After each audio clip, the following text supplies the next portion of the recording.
welcome back to my channel. It is Tiffany or Texture Love, and I'm back with another video for you guys today. And today I'm talking about my updated hair care regimen because I have updated and changed what I'm doing with my hair. So I wanted to talk about it and just update you guys and take you along on this journey to my better scalp health. If you haven't already, please go ahead and subscribe to my channel. Click the notification bell so that you know when I upload. Join the Texture Love crew. Look at the description box. You can see all the places where you can follow me. I'm on Facebook. I'm on Instagram at TextureLove16. I'm on Pinterest at Texture Love Hair. And, I just want to hang out with you guys and take you along on my hair journey and share helpful natural hair care tips with you. So join the crew. All right, so now let's talk about what I'm doing to update my hair care regimen because it's a big change for me. Yeah, I have been natural my entire life. So I'm a natural OG.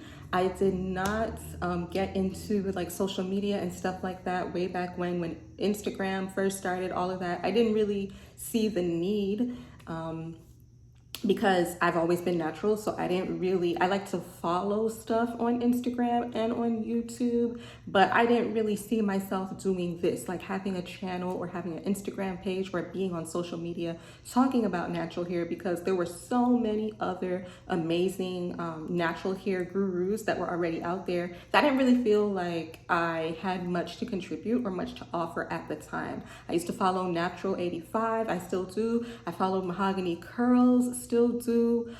Beautiful Brown Baby Doll, Miss Vaughn, and her sister Michi. Like all of those young ladies were doing such amazing things, and they were, kind of transitioning and showing how to transition from relaxed to natural. I didn't have that story. I've always been natural. I've always had natural hair. I've never had any type of relaxer or texturizer, none of that. So I didn't really feel like I could help women who were trying to transition because I didn't have anything to talk about since I don't know anything about that. I started hosting natural hair events because people would always ask me how I would do my twist out, how I would get certain results, or how I styled my hair, or, just different stuff that I used. And so I started hosting natural hair events I believe I started hosting them in 2015. And then eventually in 2016, someone was like, you need to get an Instagram page and you need to share the knowledge that you have. Because you've been natural for so long, you need to share that knowledge with other people. And so I started my Instagram page, which is how you got Texture Love 16. So I started in 2016. I've been going ever since. But even then, I didn't quite have like a clear direction of what I wanted to do because I just didn't really think. I never saw myself as a natural hair influencer, as a content creator, none of that. I was just sharing products that I liked. I was sharing when the products were on sale. Just a little bit more background. Even though I've been natural my entire life, I suffered from massive hair loss. In 2010, I had an emergency surgical procedure that involved invasive surgery. I actually had to get a couple ovarian cysts removed. And I don't think my body adjusted very well to that. It was a very stressful time because before I knew I had the cysts, I was having all kinds of signs and symptoms. And it was just really stressful, apparently. I didn't really think that I was under a lot of stress, but apparently I was. And after the surgery happened, the surgery was so fast. Probably this might be a little bit TMI, so I'm gonna put a disclaimer here, but for women's health purposes, I am a clinical researcher. I monitor clinical trials. So I'm all about, sharing and spreading the wealth when it comes to your health, especially as Black women. So I hadn't had my period in months. I knew that was completely odd because I'm a very regular person. I knew I was not pregnant under any circumstance. So I was like, okay, something's wrong. I went to the hospital, they did a whole bunch of tests, and they were like, you have a whole bunch of cysts. And then they were like, you need to have surgery now. So I'd been waiting in the ER at that point when I couldn't take it anymore. I'd been there all day. So it was now like, I don't know, I think maybe somewhere between 6 p.m. and 8 p.m. And I was just like, wait, so I can't go home? They're like, no, you're going to the OR, like now. So that was totally unexpected. I went ahead and I did that. After I had that procedure done, I lost a lot of my hair. I had huge bald patches here. I'm gonna try to insert a picture. I wasn't really taking a lot of pictures at that time. I was very self-conscious. Social media was not a big thing to me at the time, so I didn't think to document my journey, but I will share one picture, I think, where you can see the difference. So like all right here was bald. I was losing hair in clumps in the back. There would be hair in my head wrap. There would be hair all over my pillow. I could just go like this and hair would just be like a fistful of hair. And I was really confused because I did not understand what was happening. So I realized that, you know, I was going through something. Telogen effluvium is something that happens when you are very stressed out, or when you have a huge hormonal shift, or when you get very sick. Hormone levels in your body change due to stress, due to sickness, illness, medication.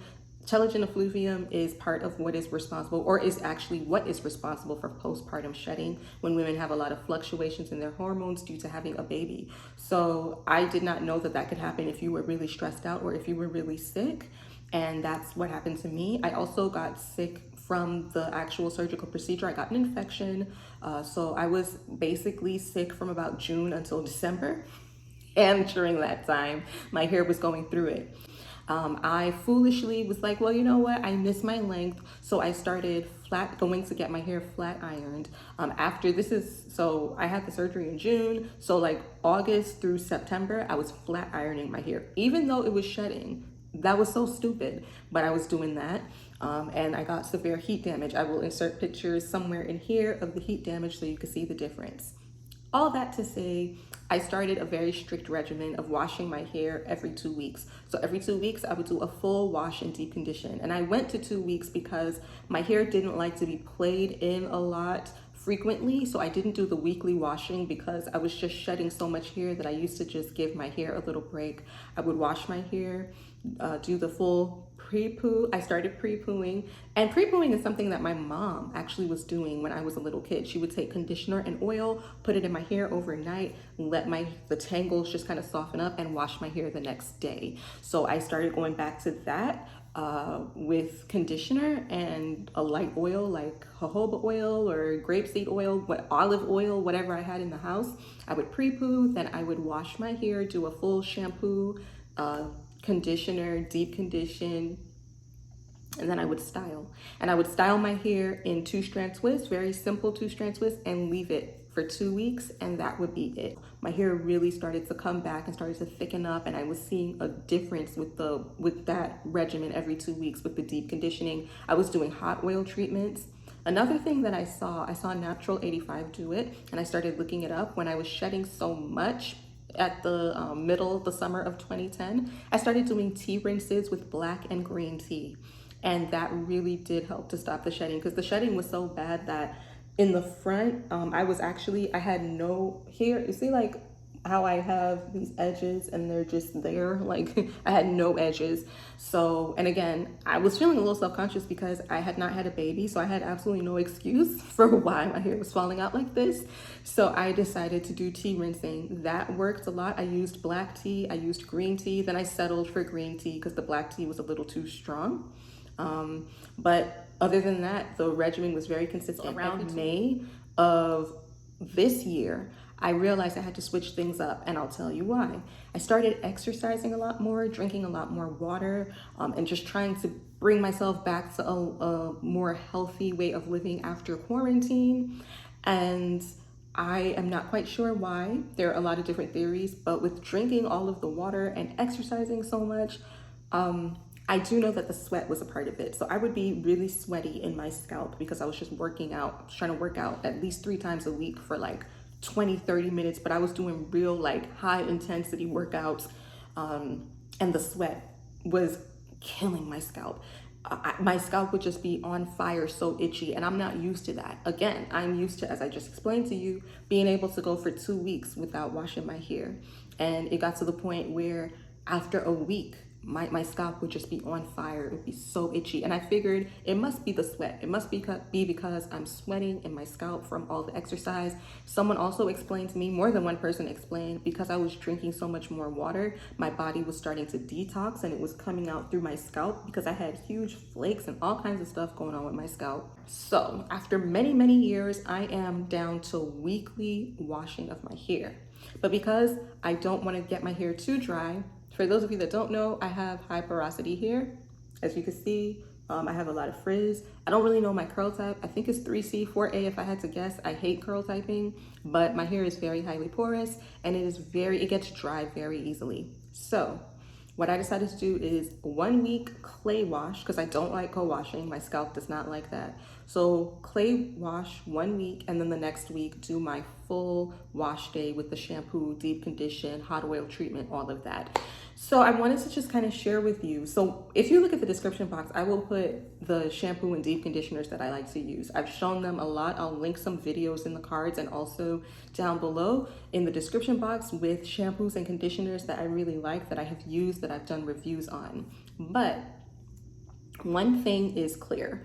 I do know that clay works very well in my hair. So for this last half of the video, I did want to show you what are the things that I'm doing on the weeks that I'm not doing a full shampoo and deep condition. What am I using? Because I feel like maybe this might help someone that is also having scalp issues that doesn't want to shampoo a lot. I am not a fan of co-washing. Like I said before, I do believe your hair does need to be cleansed. Your hair and your scalp need a thorough cleansing. If you don't want to use shampoo, I am a big fan of clay because I feel like clay does the job of detoxing gently, and clay does lift and remove impurities off of the hair and the scalp. That has been scientifically proven.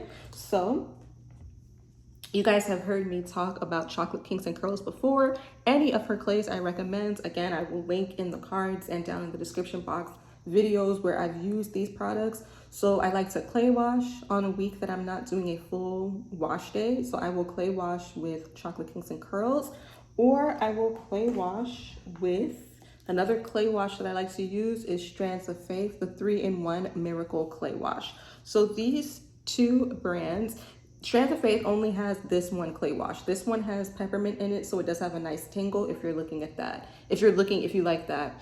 And then Chocolate Kinks and Kurls, I use all of her clays. She has a bunch. Juanita is the clay queen. I love it. So any one of her Chocolate Kinks and Kurls clay washes are amazing. I just happen to be using the Rasul one right now.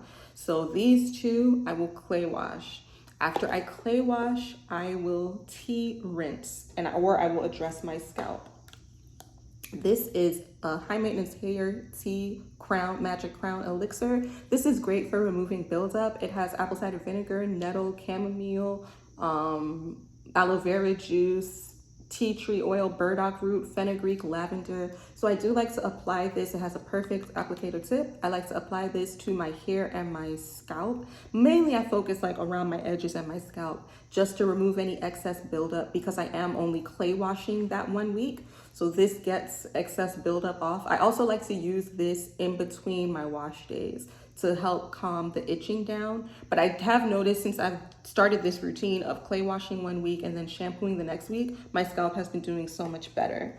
This is actually pretty cool. This is from Bodyworks, the Castor and Papaya line, the scalp cleanser. I do not use this as a shampoo. Again, I use this in addition with my clay to really address my scalp, because as much as I love clay, I will put that video up here too. Normally I use clay to pre-poo and to soften and detangle my hair. I truly feel like my hair gets the best cleansing when I use shampoo. So since I'm doing a week where I'm not using shampoo, I will tend to mix another additional like creamy cleanser with any one of my clays. And that works out well. Next, I like to tea rinse. So this is, and I'm looking for the other bag of tea. So this is the Naturally United Kurls Peach Tea Rinse. This brand has a bunch of different rinses, a hibiscus rinse, a peach tea, a whole bunch of, another one. I can't remember the other type of tea, but I do like to tea rinse. This still helps with my shedding. This still helps to strengthen my roots. This still helps. I don't use this as a cleanser. I literally use tea rinsing to still address the shedding. Just because hormone levels shift, you know, stress is still a part of daily life. So I do like to make sure that I still keep my tea rinsing. It really does help my hair and my scalp, and it helps to address my shedding as well. And of course, if you've been following me long enough, you know I love me some high maintenance hair tea. I will make a tea rinse with this, and again, I will also link that in the cards or on the description box. Please check the description box for all the full details. If you haven't guessed already, I'm a very detailed person, so you'll see all the details in the description box. But this high maintenance hair tea, I love to use this also as a leave-in conditioner. I like to use it as a regular tea rinse to address my shedding. I like to use it to refresh and like hydrate my hair. And honestly, I have started drinking this. I've seen a lot of great benefits when I've been drinking this. This helps alleviate my cramps. It's also helping with like the thickness of my hair when I drink it. So the same hair benefits, I can get it if I use it directly on my scalp or if I use it when I drink it.